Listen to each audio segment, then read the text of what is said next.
La musique adoucit les mœurs, mais parfois elle peut aussi rendre fou.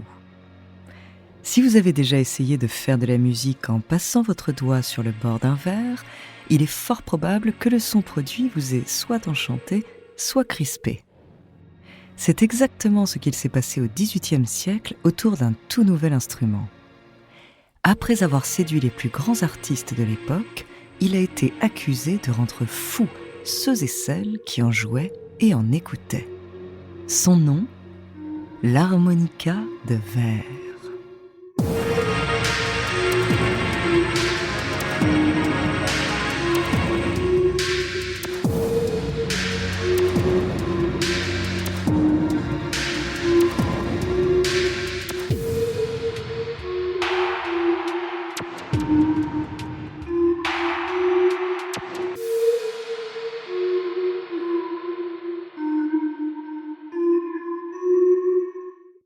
Mais avant de commencer à vous raconter cette histoire extraordinaire, laissez-moi vous présenter notre partenaire. Bonjour, ici Andrea, bienvenue dans True Story. Alors aujourd'hui, je vais commencer par remercier Raphaël de l'école Robespierre, car il nous a proposé cette histoire incroyable.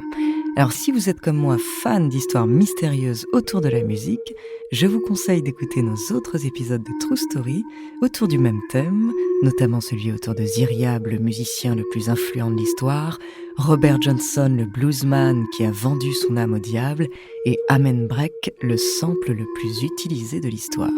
Mais pour le moment, nous restons ensemble pour parler de l'harmonica de verre.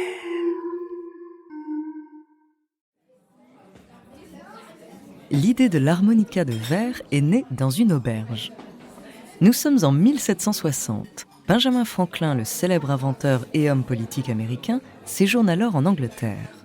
Retenu par des affaires traînantes, il a le temps de s'adonner aux sciences expérimentales.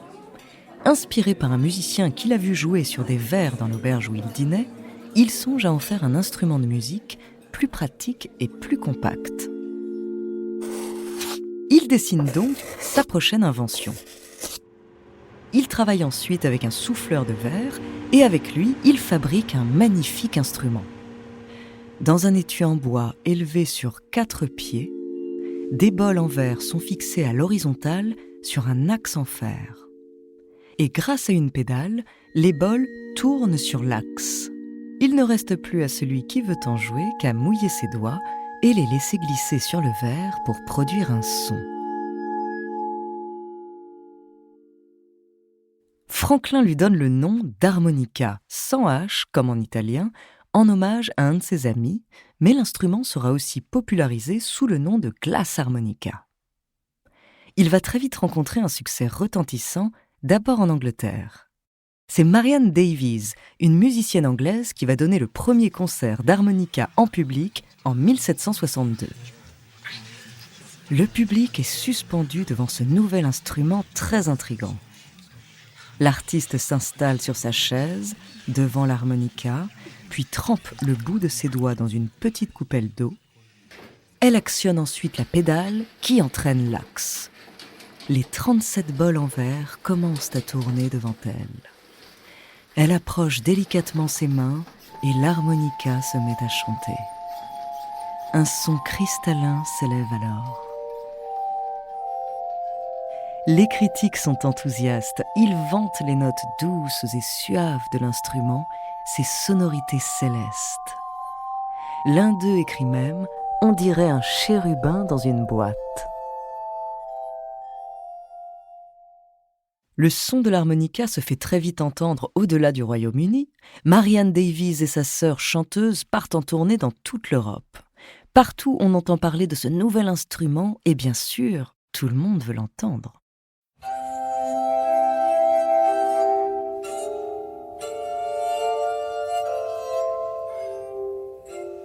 Il va séduire les plus grands musiciens et les plus grandes personnalités de l'époque. Mozart lui consacre un quintet, Marie-Antoinette même apprend à en jouer, Bach, Beethoven et Strauss s'en emparent également.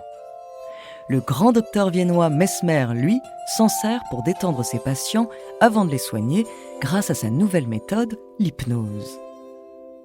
Le début du XIXe siècle marque l'âge d'or de l'harmonica de verre.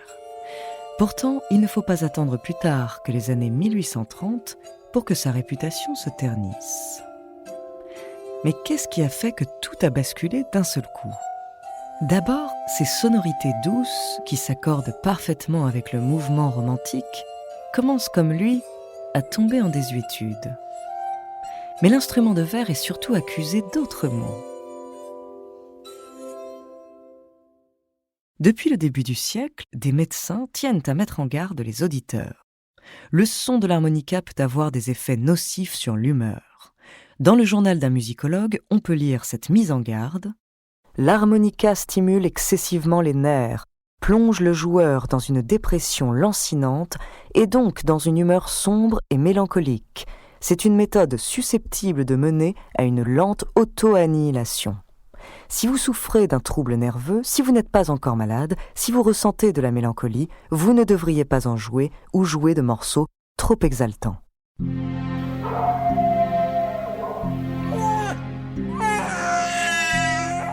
Dans certaines villes d'Allemagne, des rumeurs courent.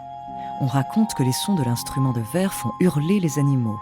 Pire encore, ils provoqueraient des accouchements prématurés et susciteraient la folie chez celles et ceux qui en jouent et qui l'écoutent. Marianne Davies, par exemple, la première harmoniciste, est elle-même frappée de ce que l'on appelle alors une mélancolie, une dépression en d'autres mots. Pour les médecins, c'est sûr, c'est à cause de cet étrange instrument aux sonorités plaintives.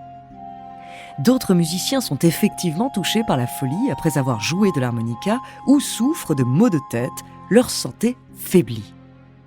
Si bien qu'en 1835, un décret de police l'interdit en Allemagne.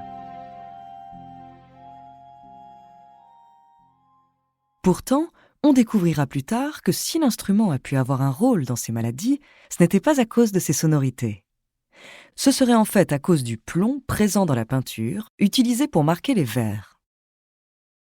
En effet, les bords de chaque bol étaient peints d'une couleur pour repérer plus facilement les notes. Et si la musique de l'harmonica est si troublante, c'est parce que sa gamme de sons se trouve pile dans une tranche de fréquence aiguë où le cerveau manque de repères pour déterminer d'où vient le son.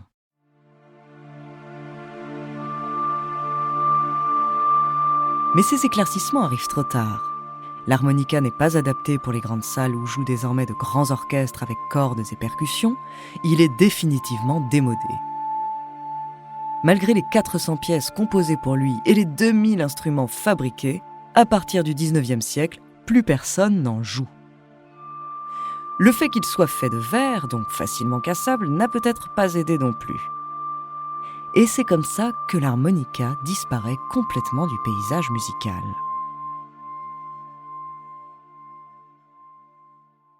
Cependant, en 1844, le Belge Joseph Mattho cherche à perfectionner l'harmonica de Franklin. Il invente alors le mattophone qui utilise des verres à pied, plus ou moins remplis d'eau, posés verticalement. Il a tout simplement réussi à réinventer la roue. Cependant, d'autres trouvailles, plus ou moins inspirées du glassharmonica, réellement novatrices, elles, ont tout de même vu le jour. Le cristal bachette, une sorte de petit orgue fait de tubes de verre. Le verrophone, qui peut s'apparenter à une harpe faite elle aussi de tubes. Ou encore l'hydralophone, qui produit un son similaire au glassharmonica.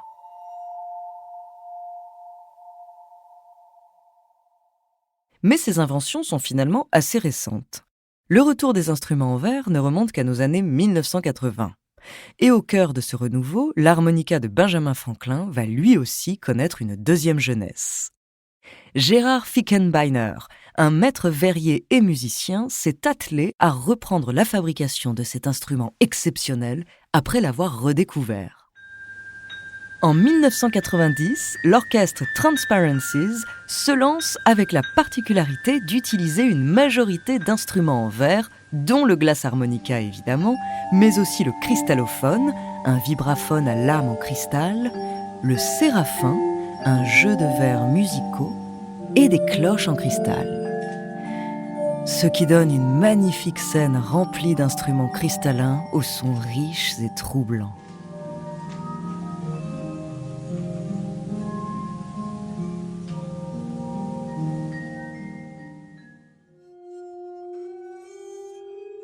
Le glass harmonica va se faire une place dans de nombreux genres, du jazz à la pop en passant par l'électro.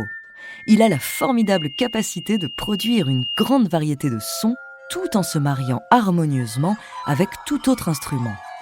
Si bien que l'on peut l'entendre dans des morceaux de Tom Waits, Björk, Gorillaz, Émilie Simon ou encore Korn.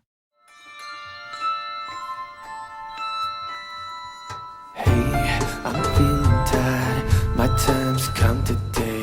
I flew with suicide. Sometimes that's okay. Hear what others say. I'm here standing hollow, falling away from me, falling away from me. En revanche, s'il est facile à intégrer dans une composition, apprendre à en jouer n'est pas aussi facile. Actuellement, on ne compte que 5 personnes dans le monde capables de le faire chanter. Thomas Bloch fait partie de ce groupe très sélect, mais il a mis plus de 2 ans à réussir à en tirer des sons. That's pathetic. He begins to cry. Don't push. This don't is push worse than too when I strong. tried to learn the trumpet. What? Don't push too hard? No. Sa passion pour l'instrument l'a mené à fabriquer ses propres modèles.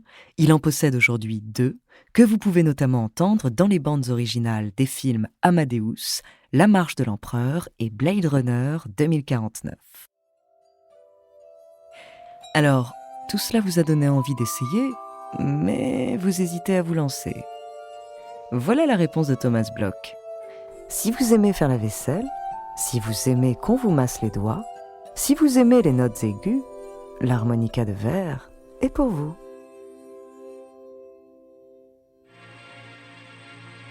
Merci d'avoir écouté cet épisode de True Story. La semaine prochaine, je vous parlerai d'une mariée disparue, de fantômes et de passages secrets.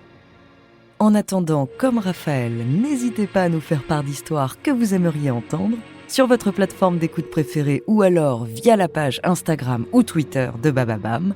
Nous nous ferons un plaisir de les découvrir.